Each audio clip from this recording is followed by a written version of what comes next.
Welcome to the deep dive. Today, we're looking at some sources about a really common skin thing. Yeah, something lots of people deal with, seborrheic dermatitis. Exactly. Hmm. And we're going to unpack what these sources tell us, what it actually is, maybe why it happens, what it feels like. The goal is to just make it clear, give you a useful understanding based on what the material says. Right, because it affects so many, maybe even you listening, possibly without knowing the official name. But the sources lay it out pretty well. They do. It's quite accessible, actually. Okay, so let's kick off with the basics. How do the medical sources actually define it? Well, they call it a common chronic inflammatory skin condition. And the key thing they highlight is where it pops up. Okay, where? Primarily in areas with lots of sebaceous glands. Think of them as your skin's little oil factories. Ah, okay, the oil factories. Makes sense. So where the Uh, skin's naturally oilier, which spots specifically do the sources mention? They point to the scalp, that's a big one, the face, around the nose, eyebrows, behind the ears sometimes, and also the chest, and even in skin folds, basically where those oil glands are working hardest. Got it. So active oil glands seem to be the theme. The sources also have this, simply way of explaining why it happens, using that oil factory idea. What's the story there? They break it down nicely. So you've got these glands making sebum, your skin's natural oil. The sources suggest this condition happens when, well, either the glands go into overdrive, making too much oil, Okay. or, this is interesting, your body has a kind of unusual reaction to something that's actually totally normal and lives on basically everyone's skin. What's that? A common yeast called Malassezia. The sources are clear, it's usually harmless. Wait, a yeast, but harmless. Hmm. And it's on everyone. How does that cause a problem then? Seems a bit weird. Right, that's what's sort of fascinating. According to the sources, it's less about the yeast itself being bad and more about how your individual skin system reacts to it or just reacts to the level of oil present. It's like a reaction to a normal resident, you could say. Huh. So it's more about the body's response. Wow. Okay, so what does this response actually, look like? What are the signs, the symptoms, the sources list? The most common one, the one people often recognize first, is flaky skin.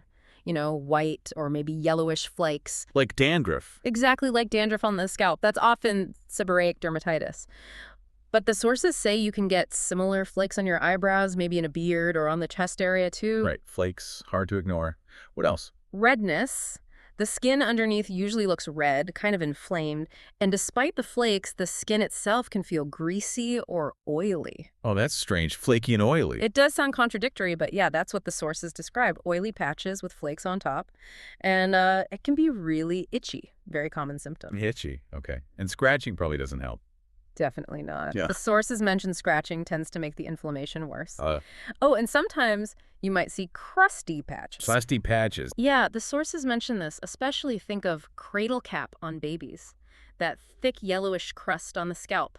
That's actually a form of seborrheic dermatitis. Ah, cradle cap. Okay, I know that. So definition, the oil and yeast connection, the symptoms like flakes, redness, itchiness.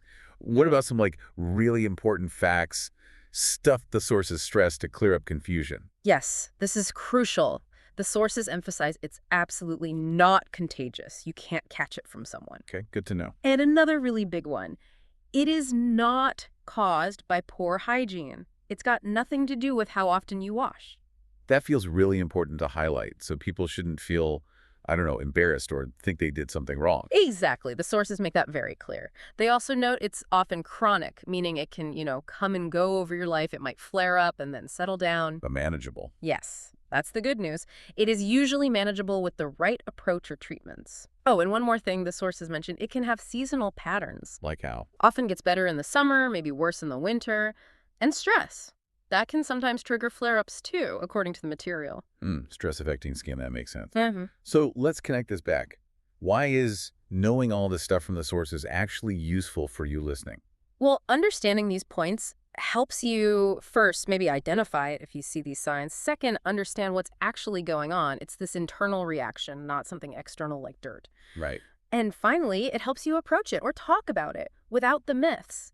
Knowing it's not contagious, not about hygiene, that really helps demystify it, takes away some worry. Yeah, absolutely. So quick recap.